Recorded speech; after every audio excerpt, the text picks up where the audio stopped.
Valentine's day তো চলেই এলো, তাই আজকে চলে গেছিলাম মিও আমর আর টেস্ট অ্যান্ড বাইট আমাদের জন্য ভ্যালেন্টাইন্স ডে স্পেশাল কী কী কালেকশন নিয়ে এসছে সেটাই দেখতে। প্রথমে চলে গেলাম মিও আমরে। ঢুকেই যা বুঝলাম এবছর মিও আমরে ভ্যালেন্টাইন্স স্পেশাল কেক হচ্ছে এই কিউট আর ভাইরাল বেন্টো কেকগুলো। খুব সুন্দর করে এনারা কেকগুলো ডেকোরেশন করেছেন, সব পেস্ট্রিগুলোও খুব সুন্দর। আমার তো দেখে প্রতিটা কেকই নিয়ে নিতে ইচ্ছা করছিল।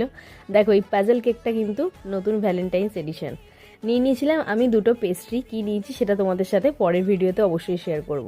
এরপর চলে গেলাম টেস্ট অ্যান্ড বাইটে। টেস্ট অ্যান্ড বাইটস এবারে মিও আমরের মতো ভ্যালেন্টাইন স্পেশাল কিছু আয়োজন না করলেও ওদের কাছেও কিন্তু বেশ কিছু কালেকশন রয়েছে। ঢুকেই সোজা চলে গেছিলাম পেস্ট্রি সেকশনে আর নিয়েছিলাম আমার ফেভারিট রেড ভেলভেট পেস্ট্রি। তবে এখানে কিন্তু আমার ভ্যালেন্টাইন স্পেশাল পেস্ট্রি সেরকম চোখে পড়লো না। তবে সেলিব্রেশন যে কেকগুলো এখানে রয়েছে সেইখানে কিন্তু বেশ নতুনত্ব কালেকশন নিয়ে এসছে এবারে টেস্ট অ্যান্ড বাইট, যার মধ্যে আমার এই রেড কেকটা আর ওদিকে হার্ট শেপের ব্ল্যাক কেকটা তো বেস্ট লেগেছে। তাহলে তোমরা তোমাদের ভ্যালেন্টাইনকে কোথা থেকে কেক দিচ্ছ জানিও কিন্তু।